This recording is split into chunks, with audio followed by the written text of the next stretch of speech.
Hey there, this is Veena from Patter Cake, the channel that's about baking and much more. A warm welcome to my channel. Many of you might have made Pav Bhaji at home a number of times before.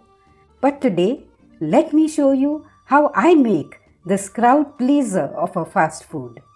Let me show you a quick and easy way to make tasty street-style Pav Bhaji with its amazing blend of aromatic spices and flavors.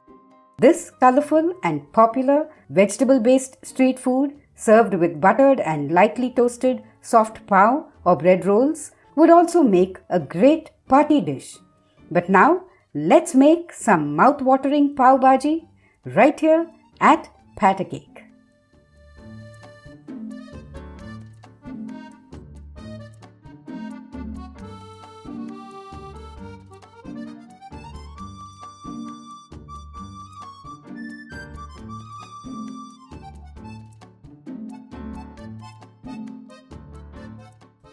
Let's begin by taking a look at the main vegetables we'll be using today.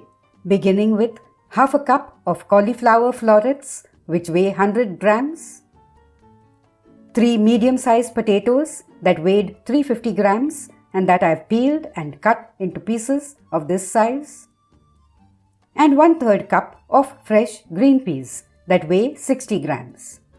We'll pressure cook these three with a little water.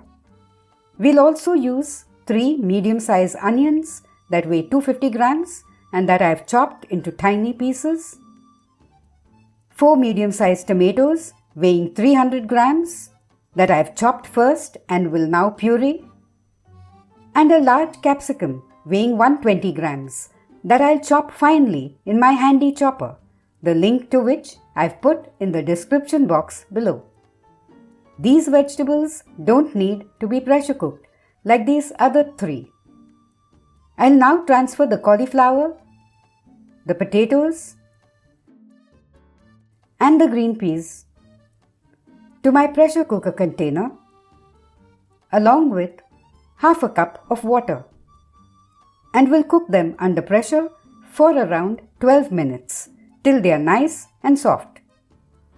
In the meanwhile, I pureed the chopped tomatoes in my mixer blender.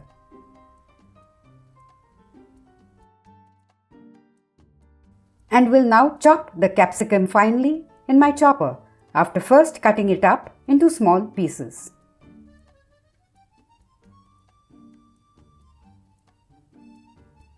This took just a few seconds, but you could also chop the capsicum using a sharp knife.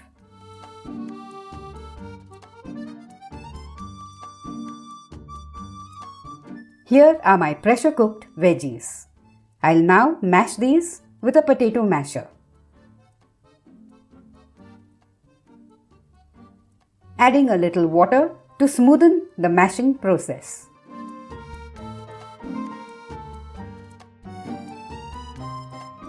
Let's set this aside and heat 2 tablespoons of oil and 1 tablespoon of salted butter in a wok on medium heat.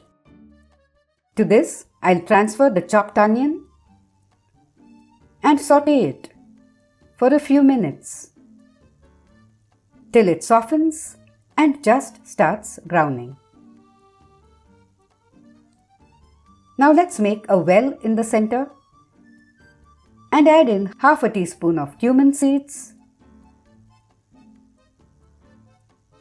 and 2 teaspoons of crushed garlic.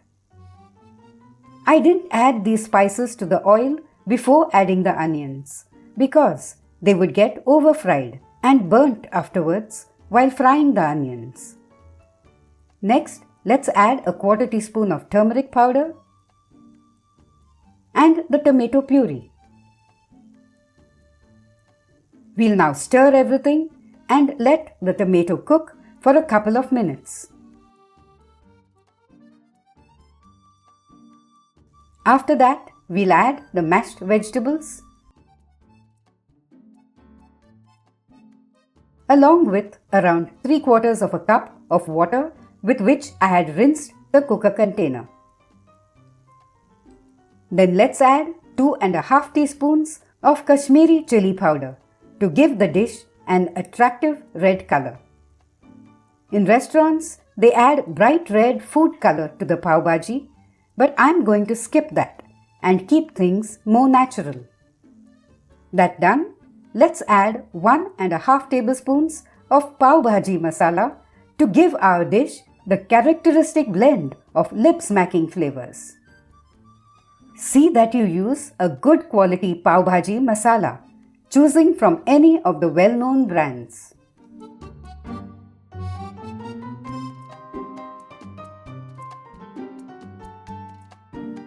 Next, let's add the chopped capsicum. I didn't pressure cook it with the other vegetables because I like the subtle crunch it adds to the Pav Bhaji. Then let's stir in a quarter cup of chopped coriander, 1.5 teaspoons of lime juice to add a zing to the other flavors, approximately 3/4 of a teaspoon of salt,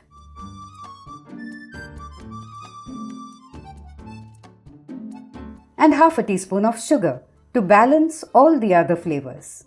But this is optional. Now let's taste the Pav Bhaji.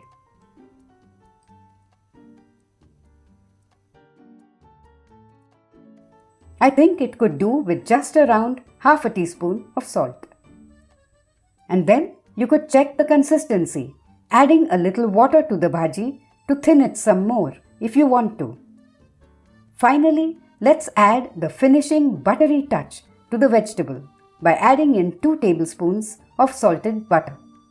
You could make that 3 or even 4 tablespoons. The choice is yours.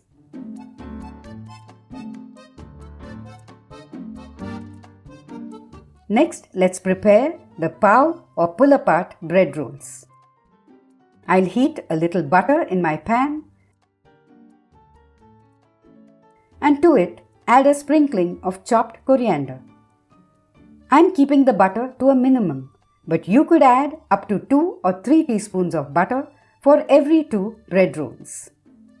And if you want to learn how to make pav from scratch, the link to my step-by-step video is up here and in the description box below. Let's toast the bread till it browns on the cut side, and then toast it on the outside as well. We'll similarly toast the rest of the bread rolls. Now let's see how to serve the prepared Pav Bhaji. The Pav Bhaji has to be topped with some freshly chopped onion, chopped coriander, and a dash of lime juice. Here's our delicious Pav Bhaji, ready to be enjoyed with some buttered and toasted pav. How quick and easy was that? Pav Bhaji has an assortment of colorful everyday vegetables, but an extraordinary taste. Do give my easy recipe a shot and let me know how you liked it, and also if my recipe is different from the one you usually use. Do subscribe for more of such tasty recipes. Until we meet again, happy cooking!